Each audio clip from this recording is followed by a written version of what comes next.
After Ken died, Mary Jenkins, sold our house in Eugene and moved to a small town outside Portland, closer to my son Dylan and his wife Ashley. We made an agreement. I would help with the mortgage and the children.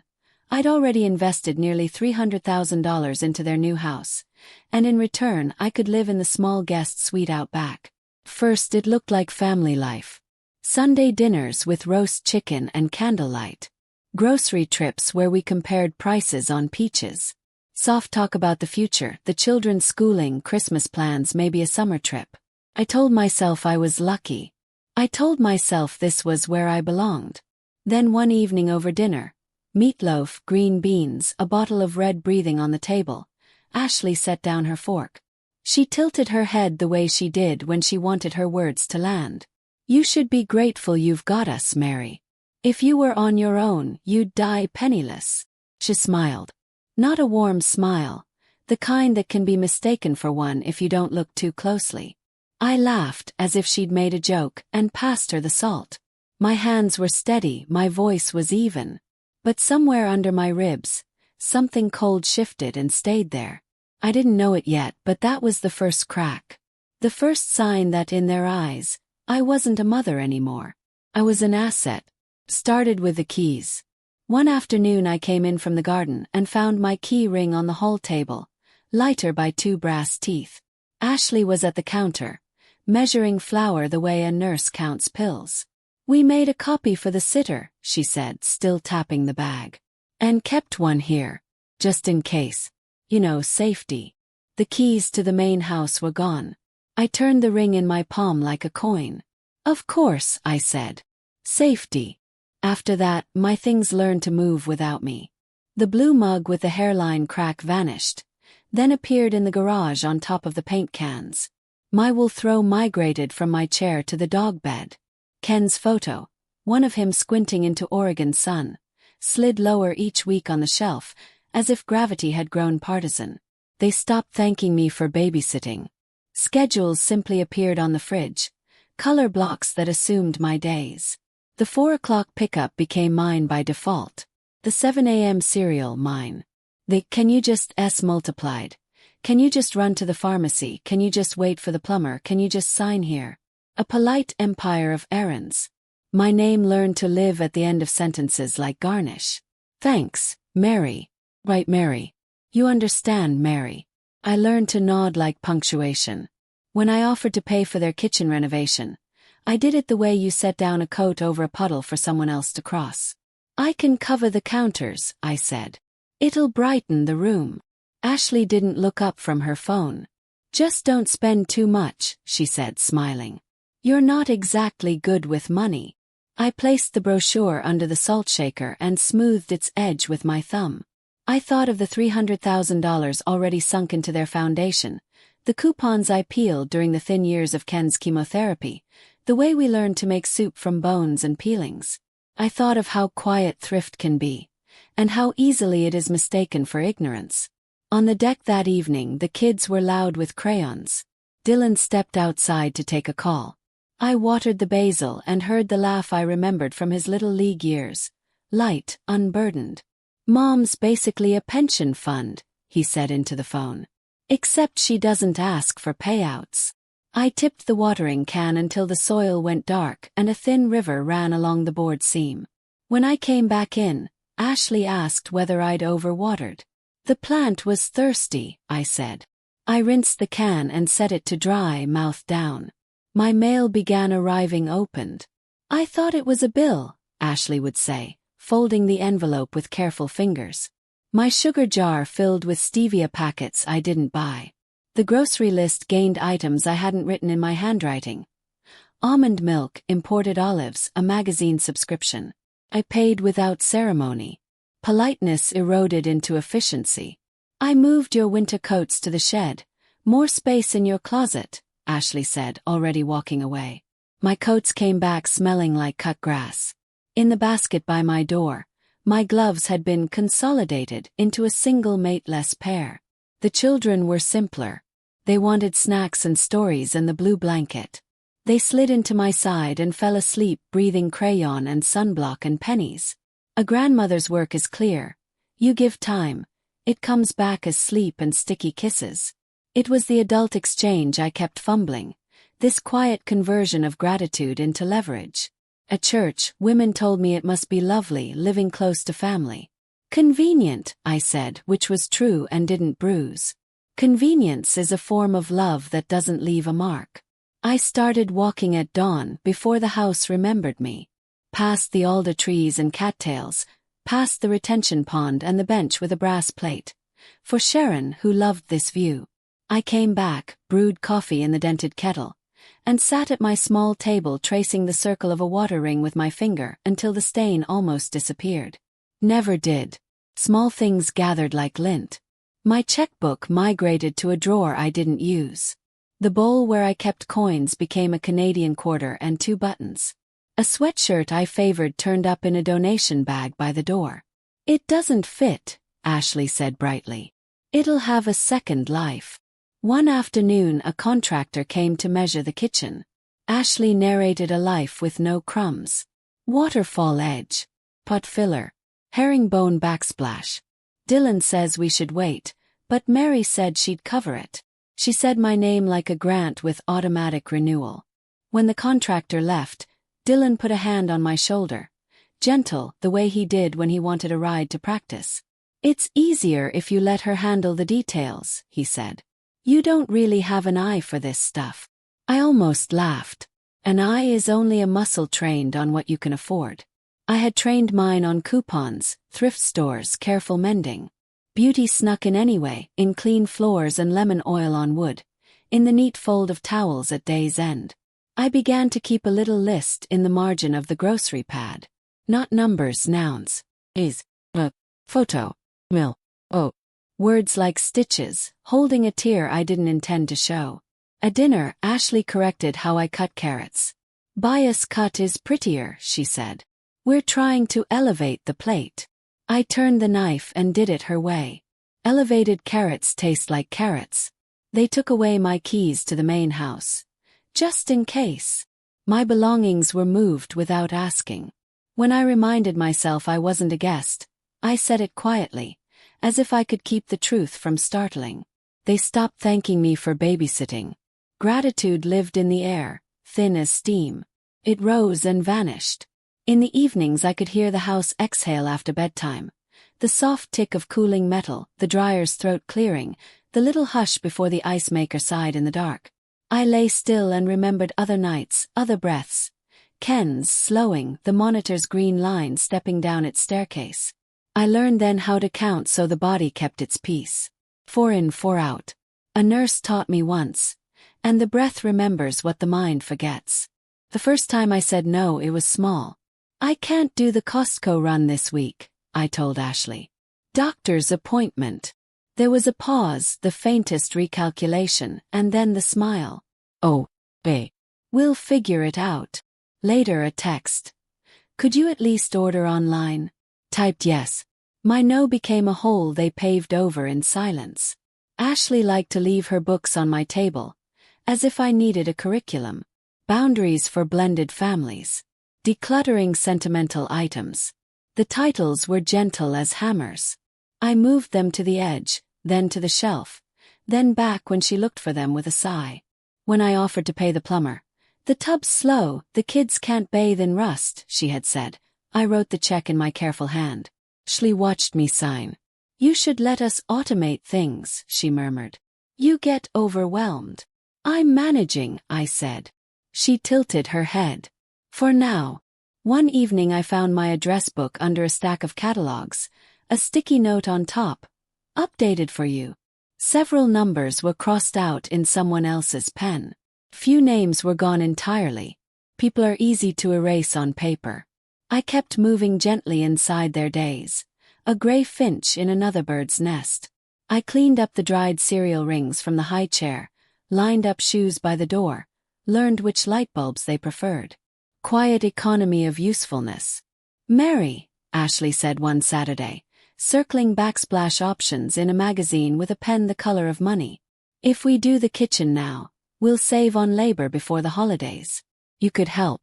You like helping." "I could," I said. "If it's useful. Just don't get carried away," she smiled. You've made choices. The word hung there, tidy as a paper cut. I folded a basket of laundry later and found one of my sweaters in the donation pile again. I put it back in my drawer. Claiming can be that quiet.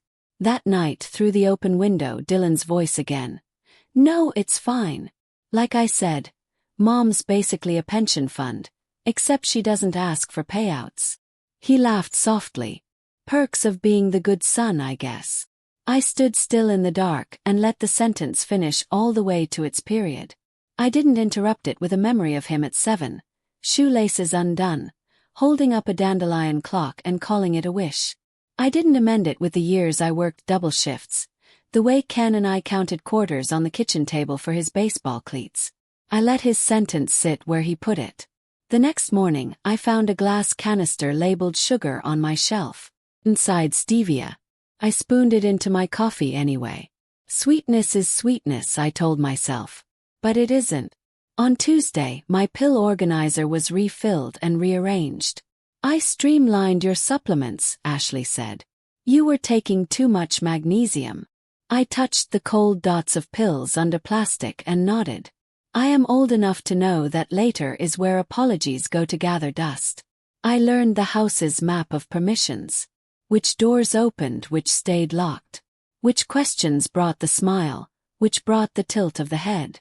I learned to measure weather by the angle of Ashley's phone and the crease between Dylan's brows. When Ashley hosted book club, the women set their glasses on coasters I had crocheted. One asked if the suite was comfortable. Her voice folding the word in quotation marks. The light is good in the mornings, I said. She sighed happily. How lovely to have help right in the backyard. Help is what you call a person when you have decided not to see her. On my grocery pad the list lengthened: keys, photo, milk, checkbook, sugar, wait. The humiliations were small by design. Portable, deniable, suitable for dinner. Each one could be polished into a misunderstanding if held up to company. But when I set them down side by side they made a shape. Quiet architecture of use. One evening, Ashley stood in the doorway of my suite and surveyed the room as if it were a storage unit that could be optimized. We should declutter, Mary. Make space. You'll feel lighter. I'm not heavy, I said. She smiled. Everyone has something weighing them down. I looked at the shelf where Ken's photo had been pushed low and set it back to eye level. Not this, I said. She considered me, then nodded as if she'd granted a small permission. When she left, I locked my door for the first time. The key I still had fit the small brass lock. Round click. A sound I kept with me like a stone in a pocket. The next morning, the fridge held a new calendar, color-coded. I was a stripe between other stripes. Under mine, Ashley had written, reliable. I stood there in my robe, the hum of the compressor steady in my ears, and read the word again. Reliable. It's a compliment until it isn't. And then one more thing. I was wiping the table after lunch when Dylan walked by, tapping his phone. Did you see the email about the kitchen? He asked, airlight. Ashley sent you the estimate. You'll like it. I saw, I said. It's high. He shrugged. Quality costs. But it'll be worth it. Maybe, I said. He nodded, pleased with agreement that wasn't agreement. We'll move fast, he said, already halfway down the hall. Before prices go up. When the house emptied for school pickup, I opened the email. The total was more than I paid for my first house with Ken. The line items were small tyrannies. Premium, rush, designer, custom. I closed the laptop and set it back in its sleeve. The room was very quiet. Outside, the basil had recovered. New leaves unfurled where I had drowned the old soil. I pinched one and rubbed it between my fingers until the green stained my skin. The scent rose, clean, uncomplicated. It hit me, finally, without thunder, without grief, without the need for witnesses. A switch flips with no sound at all. It hit me. To them I wasn't a person, I was a resource. A week before Ken's Memorial Day, the house smelled like lemons. I had polished the dining table and set aside the good napkins, the ones with the faint ivy border he liked because they looked quiet. I thawed a small roast, penciled in a time for Dylan and the kids, and placed Ken's photo on the sideboard. He was in a blue sweater, caught mid-laugh. If you looked long enough, you could almost hear him. That afternoon, out by the mailbox, Mrs. Turner from across the street waved with the nosy kindness of people who know your recycling schedule. "When do your two leave for Hawaii?" she called. I told them the little ones will love the turtles. And blinked. "Hawaii. Oh, I thought you knew," she said, cheeks lifting with apology that wasn't really apology. "They said Saturday. Perfect timing with the weather. Good for you to have a quiet house." The lemon smell went sour in my throat. I thanked her and walked back to the suite with the mail pressed flat against my palm like a compress. On top was a glossy catalogue of snorkeling tours, bright as candy. Inside, the kitchen was warm. Ashley stood at the island, sliding clothes into a suitcase the color of the ocean you pay to see. The children were piling books. Dylan was on his phone, half-turned, voice light. I set the mail down. "Hawaii." Ashley didn't look up immediately. She tucked a stack of swimsuits into a zip bag. "We need a break, Mary." I glanced at the calendar on the fridge. Ken's name was there in my small square handwriting. Ken, Rose plus lilies. The date did not move. "We were planning dinner Sunday," I said. Ashley finally lifted her eyes. "We thought it might be healthier to celebrate privately. Travel was a good window for us. You could use some time alone."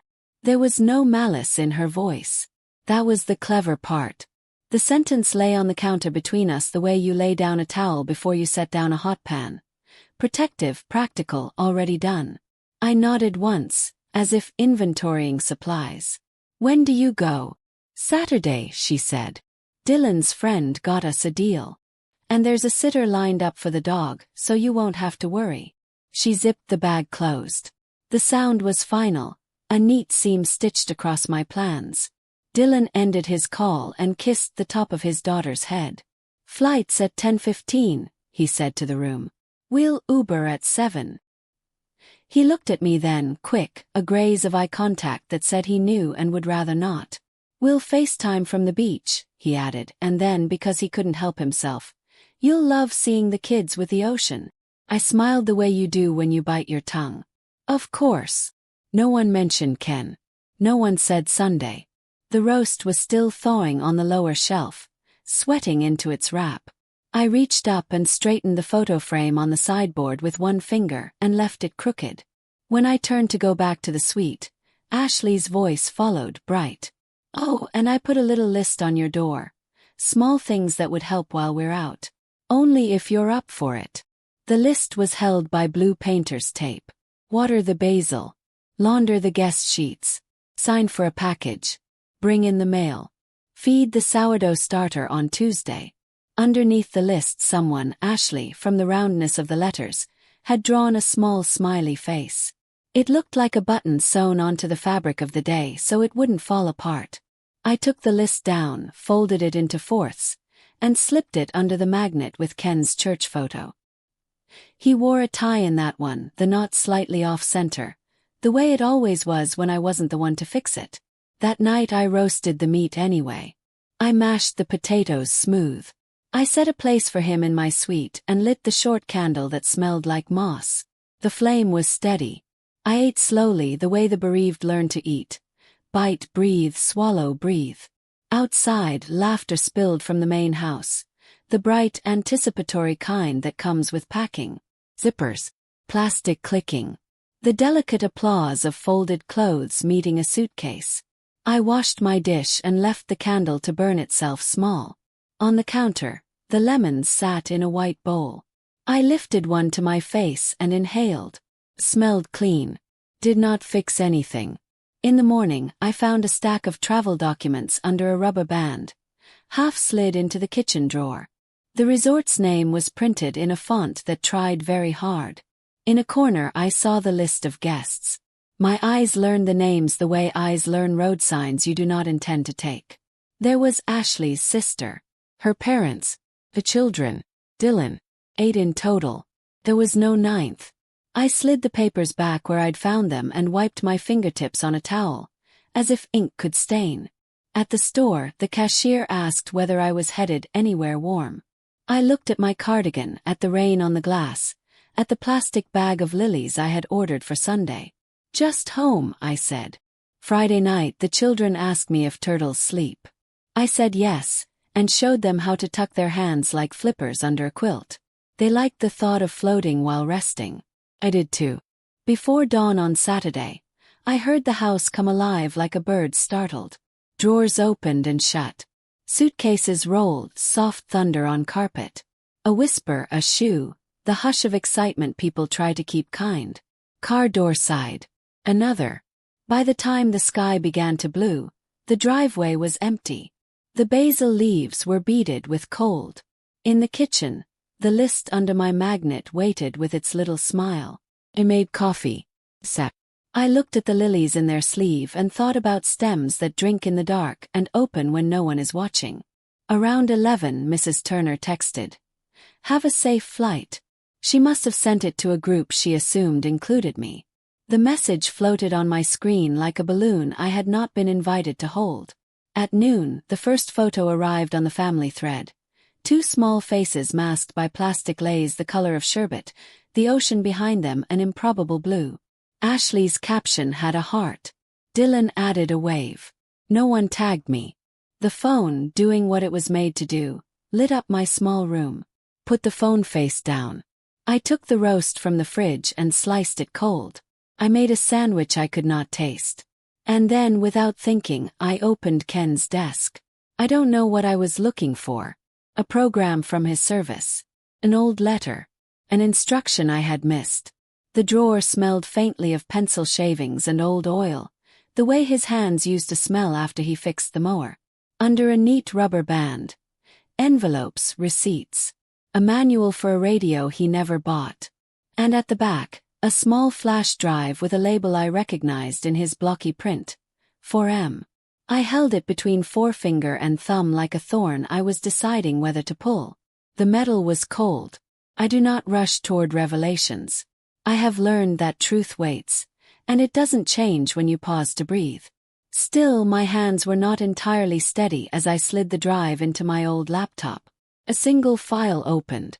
It was his voice. Not a video, just sound. Breath, then Ken, careful even here. If they've started pressuring you, he said. Know this, I saw it coming. Don't sign anything. The evidence is in the safe behind the painting in my study. I didn't move for a long beat. The room seemed to tilt, though I knew it hadn't. I replayed the sentence. The consonants were his. The patience was his. The warning too. Behind the painting. In his study. Stood. I went to the small room where we kept the books no one read anymore. On the wall, a landscape Ken had bought at a church auction. A river, a bridge, a sky done with more hope than skill. I lifted it off its hook. There, in the drywall, as plain as a knuckle, was the square of a safe I had never noticed because I had not been asked to notice. My hands did not shake when I keyed in our old anniversary date. The door clicked open with the quiet of a decision already made. Inside were bank statements, copies of signatures that were not his, emails printed and clipped, words like transfer, consolidate, expedite. A letter from a lawyer I did not know. Addressed to Ashley. A draft petition with my name and the word incompetent where my age should have been. I sat on the floor with the papers in my lap and let the air do what it wanted. A plane passed overhead, invisible but loud. The lilies opened in the kitchen. The basil drank. Somewhere, far above the Pacific, my son ordered plastic cups of orange juice for his children and called it care. A switch did not flip in me like a light. Lights are too simple. It was more like a door I had kept closed for weather reasons finally opened onto clear air. The house I had been living in was not the house I was in. The family I had been maintaining was not the family I had. I stacked the papers into a neat sheaf. I placed Ken's flash drive on top and pressed my palm over both, not to bless them, but to weigh them down while I stood. On the way back to my suite, I passed the sideboard. I straightened Ken's crooked photo and left it straight. Then I blew out the moss candle. The smoke rose like a thread and disappeared into nothing I needed to follow. I carried the stack to my small table the way nurses carry charts. Flat palms, steady arms. The kettle clicked off. I did not pour the water. Paper has its own temperature, and it was already warm enough. On top, statements from accounts I recognized. Then didn't, old savings folded into new shells. Transfers stepping across months like careful footprints. 5,000, 12, 40. Then a neat round 70 wired out on a Friday at 4:58 p.m., the time you choose when you want the world too tired to notice. The signatures were familiar the way a dream almost is. Ken's name had always slanted forward, as if walking toward the next task. On these his J leaned back. The tail of the K drooped. Someone had learned his hand by rote and forgotten his gait. There were emails printed on cheap paper. The ink a little hungry. Ashley to a man whose footer filled half the page with victories. Language like streamlining, guardianship, durable authority. My name came after the words alleged decline. A paragraph suggested it would be compassionate to formalize oversight before cognitive deterioration compromises consent. Compassion is a word people use when the knife is already in. I read everything twice, then again because reading is a way to keep your hands from making fists. Dates lined up with memories I had trusted. The week I had the flu and slept through 2 afternoons. The month with Ken's last scan, when my attention belonged to numbers that glowed in dark rooms. The day I drove the kids to a field trip and signed for a package I did not open. Their progress through my life was tidy. Good work leaves little mess. In the folder's back sleeve, photographs of documents on a redwood table I recognized as ours, the one Dylan once turned into a fort with a blanket and a desperate need. A notary stamp hovered like a bruise. Below, my name curved where it should be straight. I know how my hand shakes. At night, not at noon. Timestamp said noon. A small envelope fell from between the pages. Inside, a memory card labeled with Ken's patient handwriting. Ledger. I slid it into the laptop with the flash drive still warm from his voice. A spreadsheet opened. Ken had named the tabs like a man who believes in order. Checks, wires, notes, copies. In the notes he had typed in short, practical lines. Ashley called Burton again. Wants durable POA. Sign nothing. Dylan insistent re. Tax efficiencies. Do not sign anything without Dalton. If pressure continues. Call Dalton, copy file to safe. I sat very still. The kettle cooled. Somewhere in the main house a clock clicked toward a time no one had promised me. In the wires tab, Ken had recorded each movement before he died and a few after, as if he were still tidying from wherever he was. To Dylan, 20,000. Bridge before bonus. To household, 8,750. Roofers, check Mary. To family fund, 50,000. No quotation marks, no check. After the funeral, new columns appeared in someone else's gray. To D, 30,000. To D, 17,500. To renovation hold, 40,000. My initials appeared only twice, both in Ken's black. M groceries, M meds. Beneath the spreadsheet, a single note, uncapitalized, as if he'd typed it with his elbows tucked into his ribcage in the hospital chair where he tried to be small. If you are reading this, you waited long enough. I put my hand flat on the table. The wood held. Plane passed again, slower now. I pictured the children pressing their faces to the oval window and calling the clouds islands. I pictured Ashley counting bracelets to match the lays.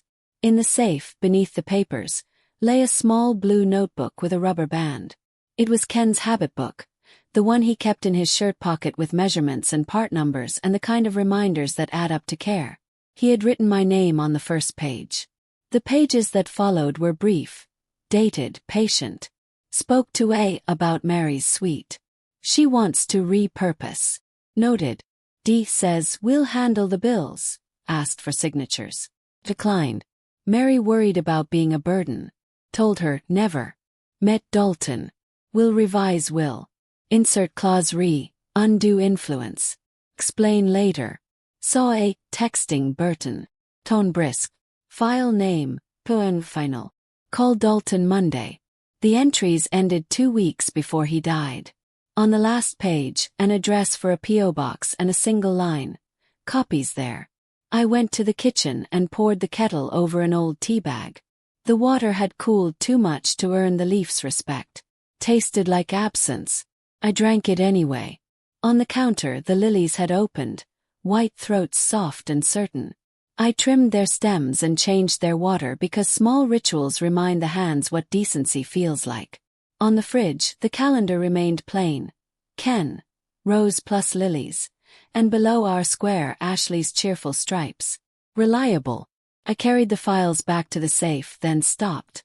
Closing things is useful. It is not always wise. I took photographs with my phone. Every page, every line, every clumsy tail on every letter that pretended to be Ken's.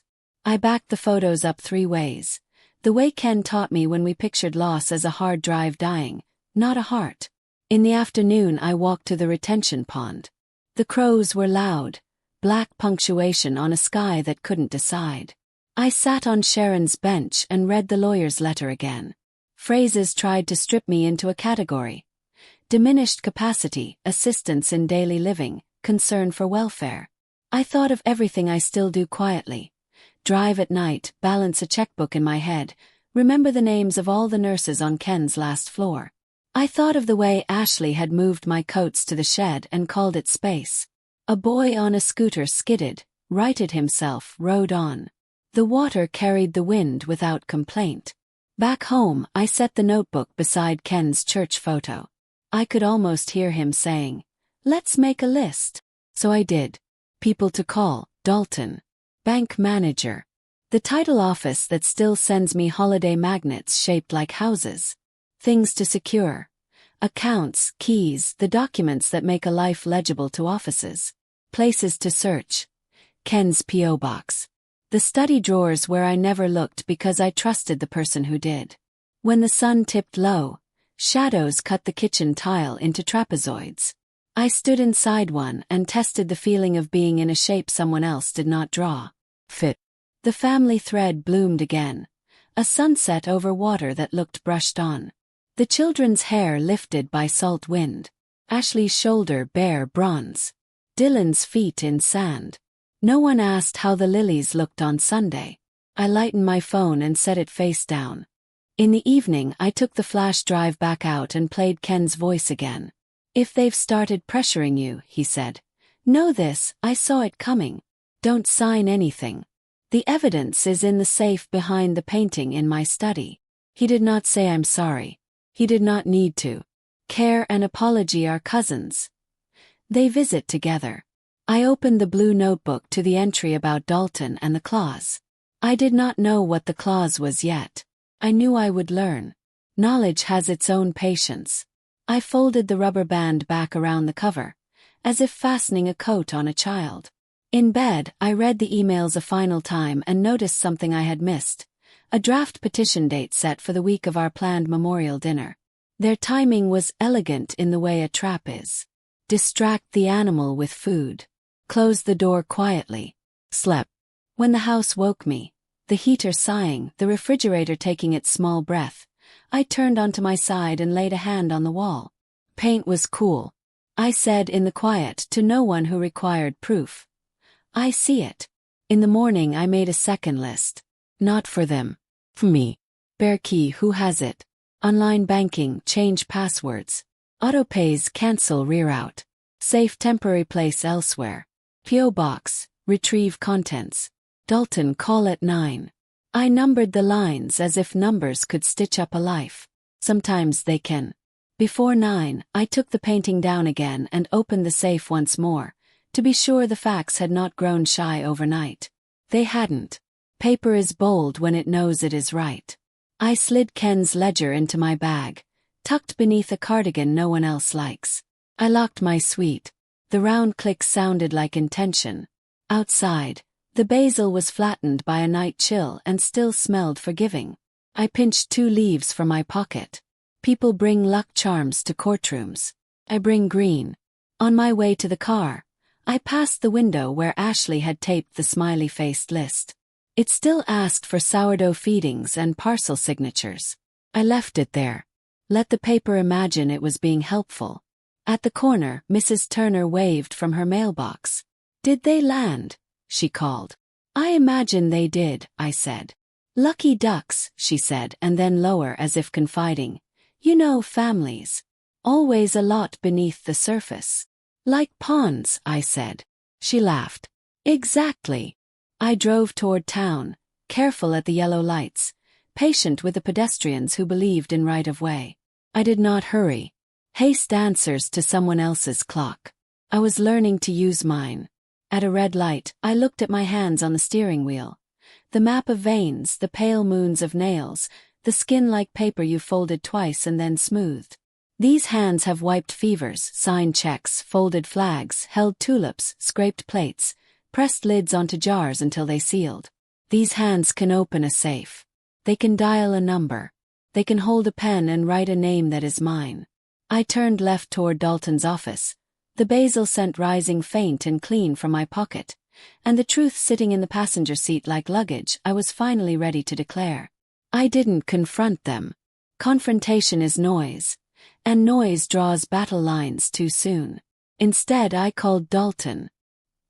He answered on the second ring, his voice cautious until I said my name and Ken's. "I wondered when I'd hear from you," he said. By the next morning, we were sitting in his small office with blinds half drawn, the desk already stacked with copies of what I'd brought. Dalton explained that a month before Ken died, he had rewritten his will. Everything, our accounts, the house, even the small rental property in Salem, was left to me alone. And there was a clause. If any heir used pressure, deception, or coercion to gain access to assets, they would be stripped of their rights entirely. "Ken saw the signs," Dalton said. "He wanted you protected." The papers in my bag felt heavier. Protection is an odd comfort. It's both a shield and a reminder of why you need one. That week, I moved like water through the house, quiet and certain. I closed every joint account. I changed the locks on my suite, then on the main house. I had new bank cards sent to the post office box Ken had written in his ledger. The safe's contents were scanned, encrypted, and copied twice. Told no one. Silence has its own kind of velocity. 2 days later, I met with the bank manager. We moved the house's title, legally mine since I'd paid the down payment, into a trust solely in my name. The Salem rental transferred with it. I began packing small boxes in the evenings, nothing that would draw attention. Ken's notebooks, my grandmother's china, a quilt my mother had made when I was a girl. Things you could load into a car in one trip. And all the while I kept my face calm, my voice light, my presence unremarkable. I made soup for the children. I watered the basil. I asked Ashley if she needed anything from the store. She smiled, unaware the ground beneath her was already shifting. The performance required patience. Patience and timing. When the accounts were empty of anything they could touch, I arranged one final meeting with them. I said I needed to clarify some finances. They agreed immediately. We sat at the dining table, Ashley with a stack of forms, Dylan with that easy half-smile he used when he wanted to soften me. Ashley slid the top page toward me. "If you sign these, we can streamline everything. It's better for all of us." I opened my laptop instead. Without a word, I logged into my online banking. The numbers glowed on the screen. 7 figures, steady. Then, in front of them, I transferred every cent into an account labeled Second Chance Foundation, a charity for women starting over. The balance in my personal account dropped to almost nothing. Ashley blinked. "What did you?" "Now nobody has the money," I said, closing the laptop. My tone was mild, like explaining a recipe. Before either could speak, I laid Ken's will on the table, open to the clause. I told them about the forged signatures, the transfers, the emails, the lawyer. I told them exactly what Dalton had told me. $1 each and disappear from my life. Or face criminal charges for theft and fraud. For a moment, the only sound was the hum of the refrigerator. Dylan shifted in his chair. Ashley's jaw tightened. But they both knew the weight of the papers between us. They had gambled on my silence. They had never prepared for my certainty. They chose the dollar. I placed 2 crisp bills on the table. One for each of them. Payment in full for the roles they would no longer play. After they left, I sat alone at that long table, the lilies just beginning to brown at the edges, and felt the quiet settle. Not as an absence, but as a room I could finally step into. I had expected silence after they took the dollar.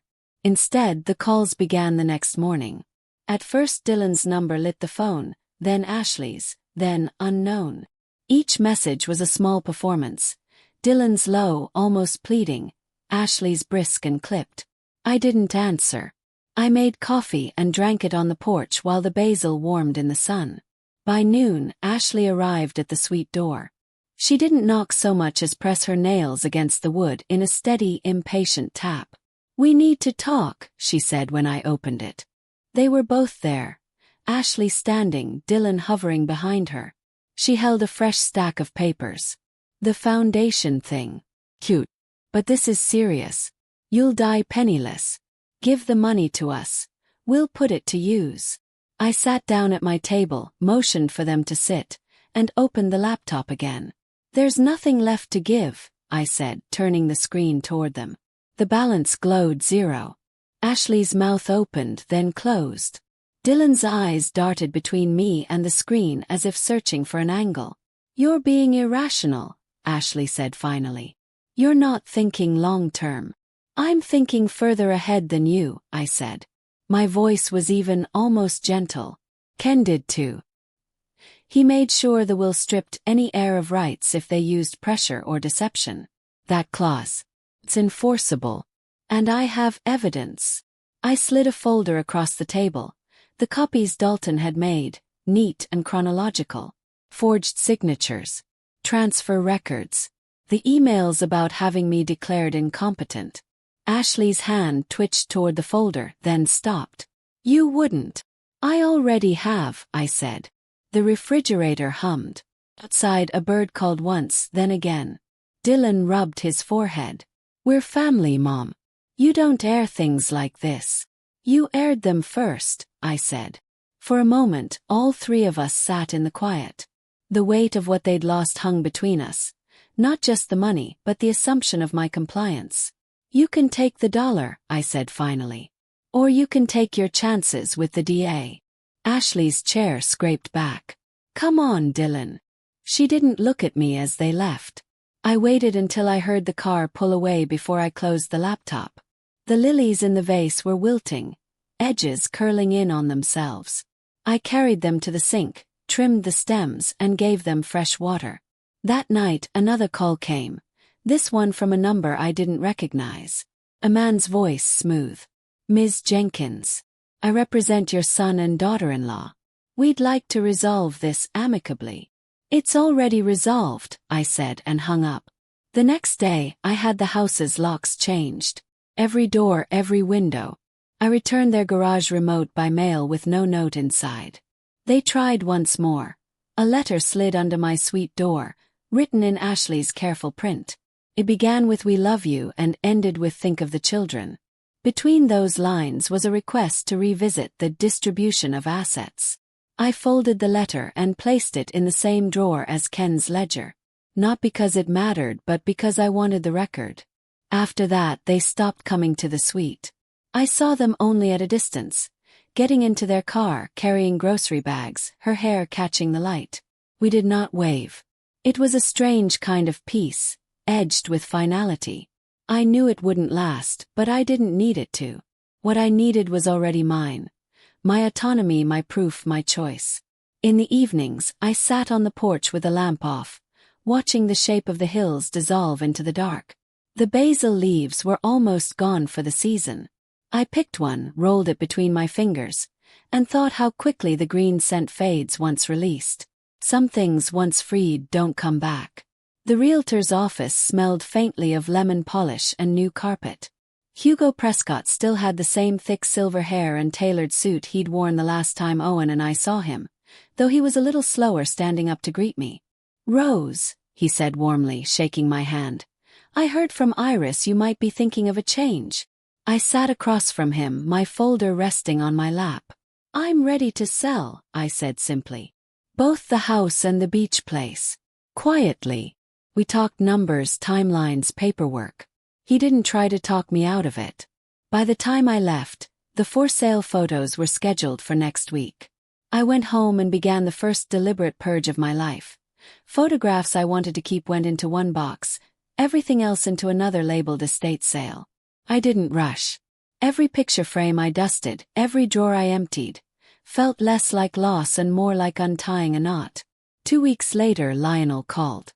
I drove past the house yesterday. He began without greeting. What's this about a for sale sign? I'm selling, I said. And the beach house too. His voice tightened. Without talking to me. Without needing to, I replied. There was a pause. You know you're making a mistake, Mom. You can't trust strangers to handle these transactions. You should let me. I've already got someone I trust, I cut in. And it's already in motion. He called it impulsive, irresponsible, said words like capacity and oversight. I let him finish. Then I said, the papers are signed, Lionel. The money will go where I choose. That's all you need to know. 3 months later, I handed Hugo 2 sets of keys and walked out of both properties for the last time. The sale profits sat neatly in a new account, one only I could access. That's when I called Iris. Tell your building manager I'll take the 9th floor unit, I said. And I'll pay cash. Her gasp turned into a laugh, bright and disbelieving. You mean it? I do, I said. The move was quiet. I didn't send Lionel the new address. He learned about it when the certified letter arrived. 1 check for $1. His legal inheritance under Owen's will, reduced under the clause Ken had inserted about coercion. Veronica's was the same. The letter ended with, do not contact me again regarding my finances. Any attempt to interfere will be handled through my attorney. I heard nothing back.